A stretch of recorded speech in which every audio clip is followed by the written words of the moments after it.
you break a promise after you make them, especially if you put the name of Allah in it.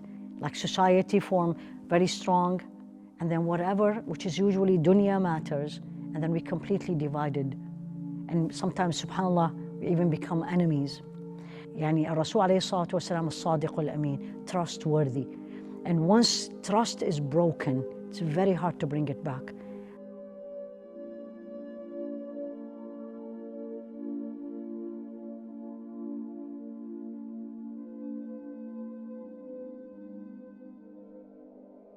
بسم الله الرحمن الرحيم. ولا تكونوا كالتي نقضت غزلها من بعد قوة أنكاثا تتخذون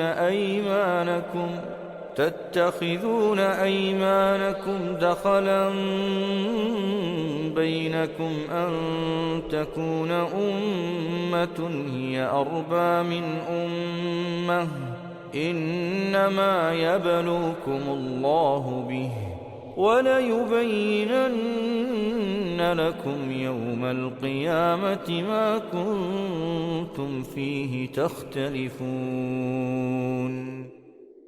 Assalamu alaikum wa rahmatullahi wa barakatuh.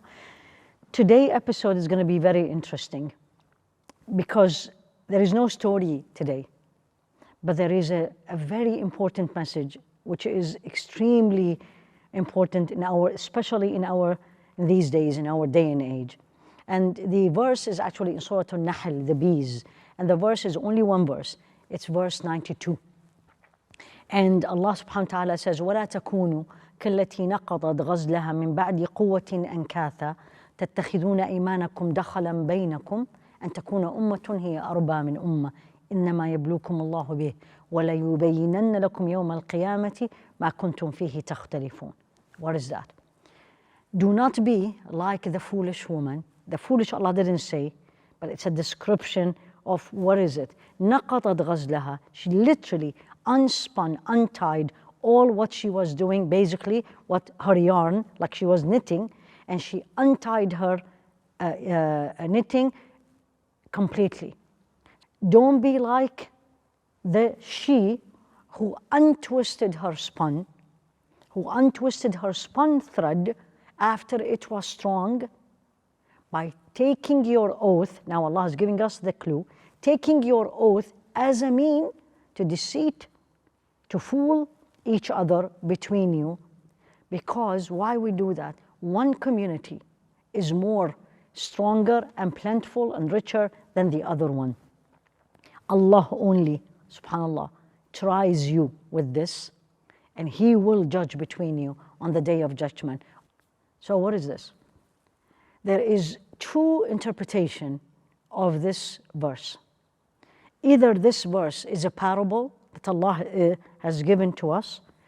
Some says this is a woman in Mecca, and she is Rita bint Amr, and her nickname literally is the foolish woman. And why is that? Because of the following.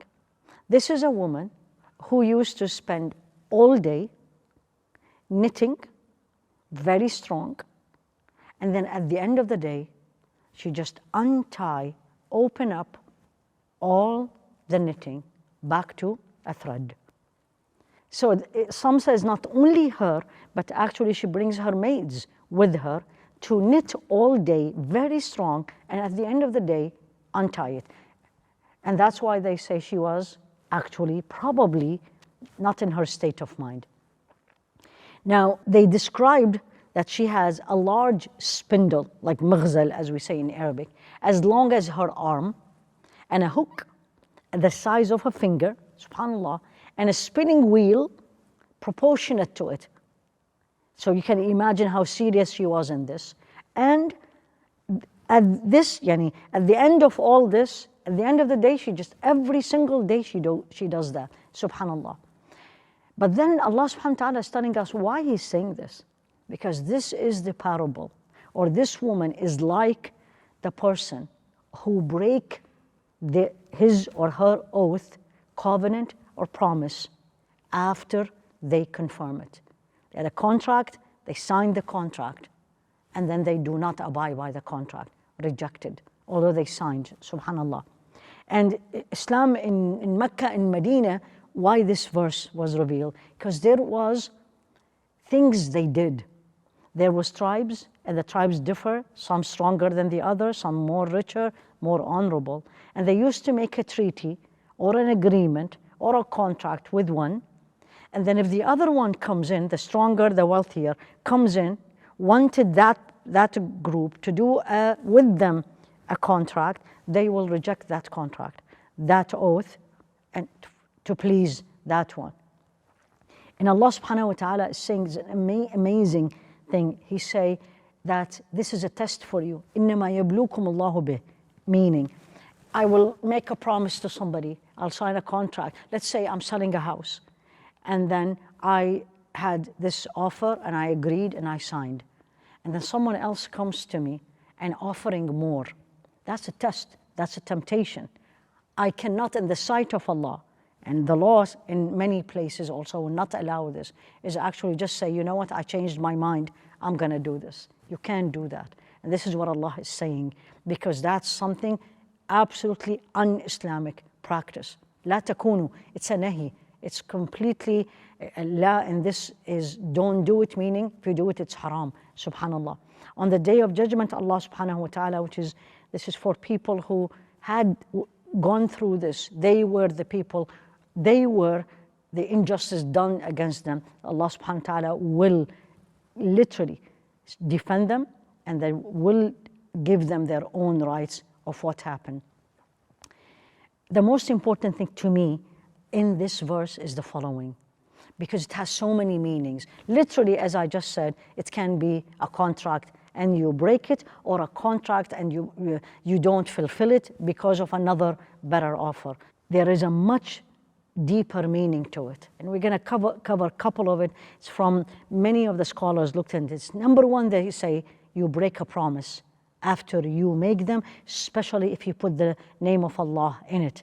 لأن هذا وأوفوا بعهد الله, the covenant. Wallahi, I am gonna do this, or Wallahi, I am not gonna do this. Don't break it, because you're gonna be like this woman. All the good deeds, you have untied it.